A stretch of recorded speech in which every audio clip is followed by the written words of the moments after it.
부원장님, 바쁘세요? 제가 요즘 다가구와 다세대 건물을 보고 있는데요. 헷갈려서요. 다가구와 다세대를 헷갈려 하시는 분들이 많은 것 같아요. 네, 좀 설명해 주실 수 있을까요? 예를 들어서 4층짜리 건물이 있으면 다가구 같은 경우에는 주인이 한 명인 거고, 다세대 같은 경우 101호, 202호, 303호 이렇게 각각 호수별로 주인이 각각 있다고 생각하시면 됩니다. 이걸 쉽게 기억할 수 있는 방법이 없을까요? 이 방법은 기억하기는 쉬운데 조금 유치하지만 제가 기억한 방법인데, 다 가구잖아요. 그래서 건물을 통째로 다 가졌다. 내가 다 가졌다.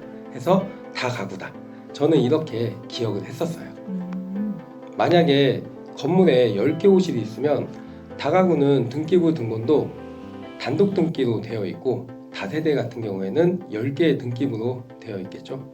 아파트는 집합 건물이니까 토지랑 건물이 하나의 등기로 돼 있잖아요. 근데 다가구랑 다세대는 어떻게 되어 있어요? 다가구 같은 경우에는 등기부 등본이 토지 등기부, 건물 등기부 이렇게 따로따로 되어 있고, 다세대 같은 경우에는 아파트랑 똑같아요. 집합 건물로 토지랑 건물이 하나의 등기부로 그렇게 되어 있어요. 둘 다 주택수는 그럼 어떻게 산정이 되는 거예요? 주택수 같은 경우에는 다가구 같은 경우에는 하나의 주택으로 산정이 되고요. 만약에 10개 호실이 있으면 다가구는 1주택으로 산정이 되는 거고, 다세대인데 10개의 호실을 한 명이 소유하고 있다. 그러면 그분은 10주택으로 산정이 되는 거예요. 좀 더 한번 깊이 보면 다가구는 주택으로 사용하는 층수가 3개층 이하로 정해져 있고, 주택으로 사용하는 바닥 면적의 합계가 660제곱 이하여야 하고, 그리고 가구 수도 19세대 이하여야 해요. 우리가 주변에서 많이 보는 게 1층은 주차장 필로티 구조고, 그 다음에 4층짜리 건물을 많이 보실 거예요. 근데 주택이 3층 이하라고 하셨는데 1층 필로티에 5층 건물인데 다가구로 되어 있는 것도 있던데요? 그런 경우도 있죠. 그런 경우는 2층은 근린생활시설, 사무실로 되어 있는 경우가 많아요. 그러니까 2층은 근린생활시설로 되어 있고, 3층, 4층, 5층은 다가구, 주택으로 되어 있는 경우예요. 그럼 다세대는요? 다세대 같은 경우에는 우리가 흔히 얘기하는 빌라가 다세대고요. 다가구랑 공통점은 주택으로 사용하는 바닥 면적의 합계가 660제곱 이하여야 하고, 그리고 세대수도 19세대 이하여야 해요. 그리고 다른 점은 다세대는 주택으로 사용하는 층수가 4개층 이하여야 해요. 우리가 다가구는 3개층 이하여야 하는 거고, 다세대는 4개층 이하여야 해요.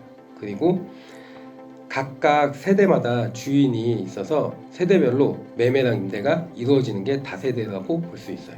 다세대와 다가구는 시세 조사를 어떻게 해야 될까요? 아파트 같은 경우에는 평형별로 구조도 같죠. 그리고 거래도 많이 이루어져요. 그래서 시세 조사하기가 굉장히 편리한데, 다세대나 다가구 같은 경우에는 옆 건물이랑 구조도 다르죠.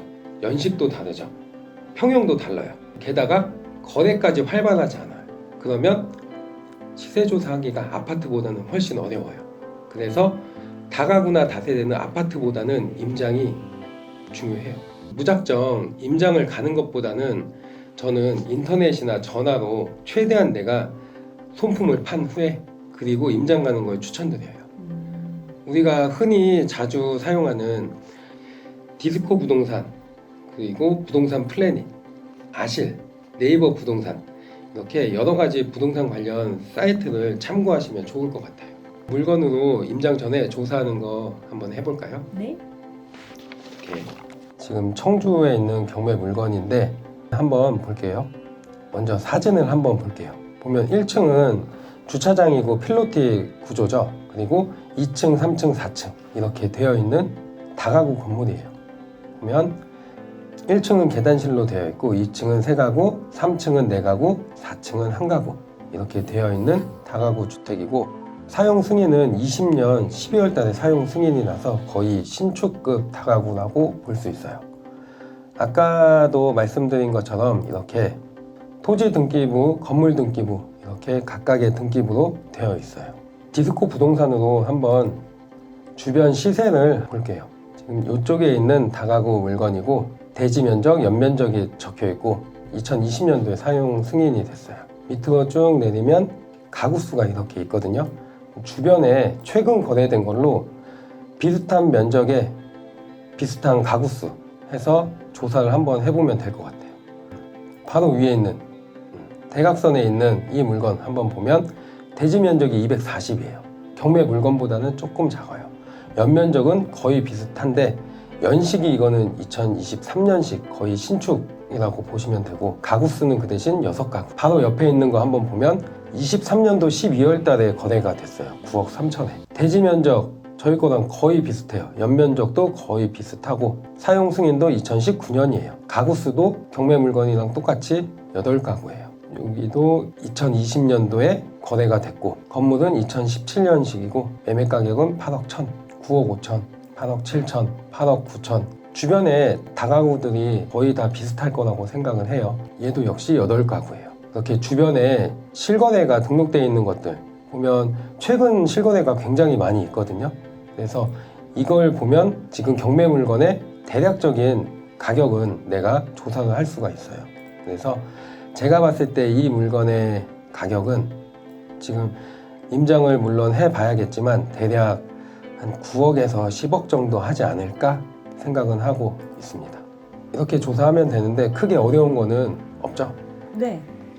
그러면 서울에 있는 다세대 빌라도 한번 볼게요. 보면 다세대 빌라예요. 얘는 건물 등기부 하나 있어요. 이렇게 집합 건물로 되어 있죠. 얘는 다세대 빌라예요. 얘도 전형적인 다세대 빌라인데 1층은 주차장이고 2, 3, 4, 5층 이렇게 4개 층은 주택으로 쓰고 있는 다세대 빌라죠. 이것도 한번 디스코 부동산으로 주변 시세를 한번 볼게요. 경매 물건은 전용 39.19제곱이에요. 4층이 22년도 4월 달에 3억 3천에 거래가 됐어요. 그리고 비슷한 거 주변이 비슷한 면적으로 얼마에 거래됐는지 한번 확인을 해 보면 좋을 것 같아요. 바로 옆에 있는 빌라가 얘는 전용이 46제곱이에요. 우리 경매 물건보다 조금 큰 물건인데 얘는 23년 11월 달에 4억에 거래가 됐어요. 우리가 5층짜리 빌라니까 이 빌라의 노후는 3층이랑 4층이 가장 좋겠죠. 우리가 빌라를 투자할 때 보면 단기 매도를 생각할 수도 있지만 장기적으로 생각할 수도 있는 거거든요. 아실을 통해서 한번 확인도 한번 해볼게요. 아실 사이트는 그냥 한 번씩 보는데 이런 정비구역이 잘 돼 있거든요. 근데 지금 보면 서울 시립대 왼쪽에 있는 아까 경매 물건이 요 물건이거든요. 지금 신속통합기획으로 선정이 돼 있긴 해요.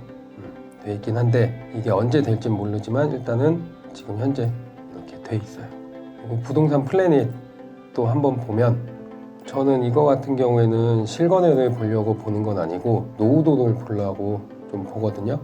근데 지금 이렇게 신속통합기획 묶인 곳이 이렇게 돼 있어요.